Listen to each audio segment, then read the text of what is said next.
Those of you who've played Forza Horizon 3 might remember spotting a snow-covered peak thrusting up into the sky, deep in the distant background.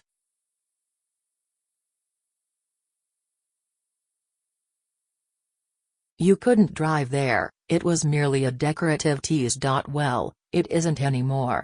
Forza Horizon 3's first paid expansion, Blizzard Mountain, has arrived, and has brought with it a driving experience like never before seen in the series.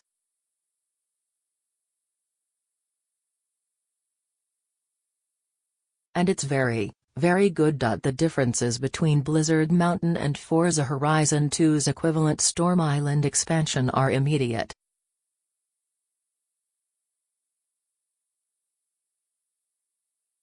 Storm Island features wilder and windier weather than the standard inclement conditions in Forza Horizon 2, but the environment itself is largely similar to the main game.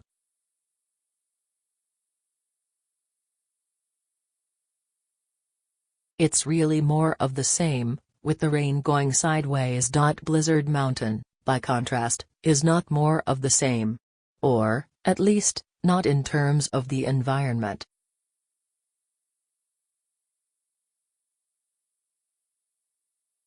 Blizzard Mountain is, if you'll excuse the pun, the polar opposite to Forza Horizon 3's existing sun-scorched desert, pristine beaches, and dense bush.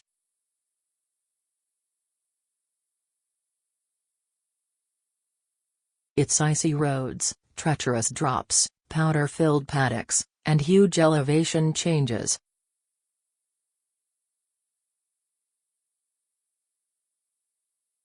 Visually, it's amongst developer playground games' best work yet, which is some achievement considering much of the landscape's nuance is largely hidden under a thick blanket of plain white.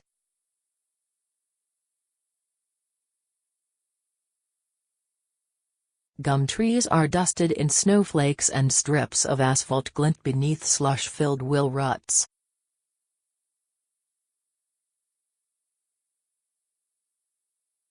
During clear, sunny days the light beams authentically off the snow. It's similar in some ways to the stark brightness of Forza Horizon 3's outback area, but it trades the desert's oppressive, orange-tinted heat for a noticeably cooler feel thanks to the terrific global-illumination system.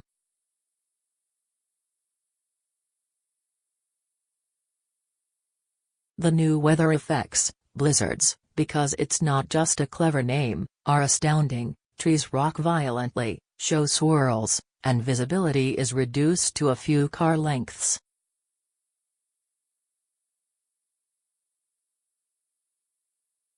At night, the effect is amplified. It's a stunning spectacle to drive through, if a little nerve-wracking in Horizon 3's faster cars.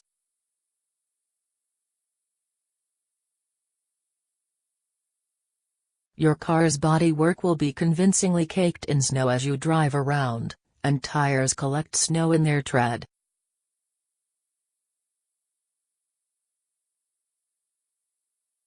There's a nice new effect for snowflakes hitting windscreens, distinct from the excellent rain effects from the main game.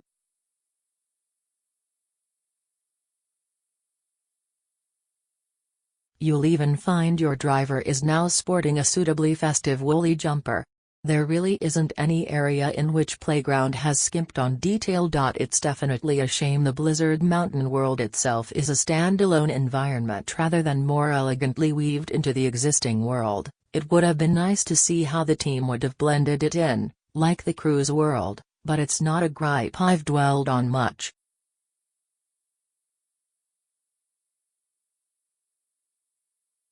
The introduction of snow into the world of Forza Horizon 3 is much more than a cosmetic shift, too, because the driving dynamics are radically changed here in Blizzard Mountain.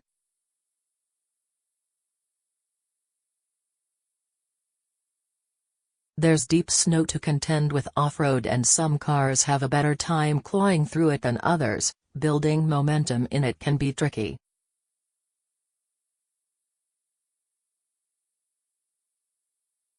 There's a large frozen lake where grip is reduced massively, and you suddenly need to begin thinking of your next move twice as early as you may be used to.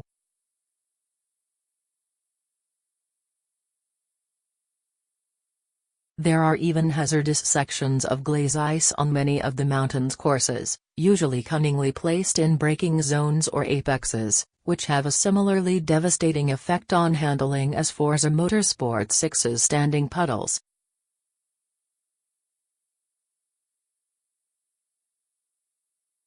Avoid them, because once you drop a wheel onto that ice you're a passenger. Blizzard Mountain isn't entirely unlike Storm Island. Like its forebear, it operates as a smaller, self-contained version of the main game.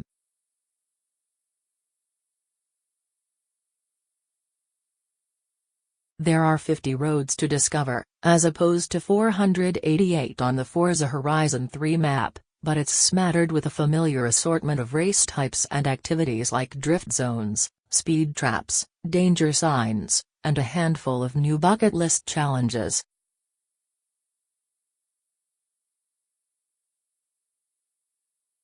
What Playground has done here, however, is shake up the progression system. Basically, it demands slightly more of us than the main game does. Rather than amassing fans on Blizzard Mountain, we need to unlock stars, which are awarded for various levels of success in events.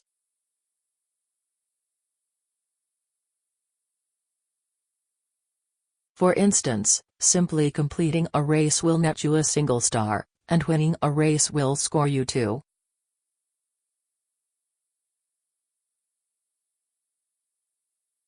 To get all 3 stars, however, you'll need to win and fulfill a separate objective in the process, like amassing a certain number of skill points or some such.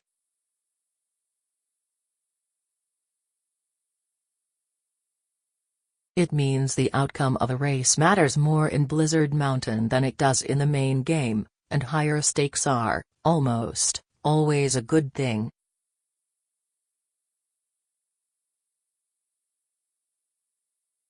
The hurdle here is that I've found that sometimes the tasks are at odds with simply driving smoothly and fast, so it can be tough to dominate hard-level AI while also making sure you execute, say, 35 drifts during a sprint event.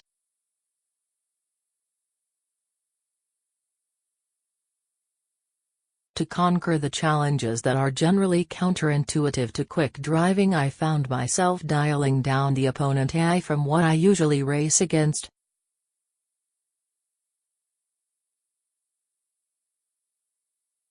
There's a real off-road flavor to Blizzard Mountain, and that has informed the 8 new cars included with the new map, a mix of rally monsters, trophy trucks, and utilities. The star vehicle is Ken Block's 2016 Ford Focus RS-RX, as seen in Block's recent Gymkhana 9 stunt special, and it's mental.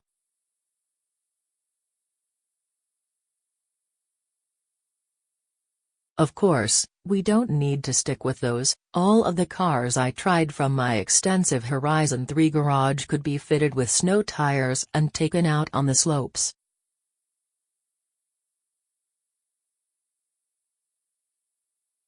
If you're more partial to Horizon 3's road cars and urban street racing, Blizzard Mountain may not do a huge deal for you, but I do feel the drastically different environment and handling properties make this expansion pack well worth its asking price for any Forza fan.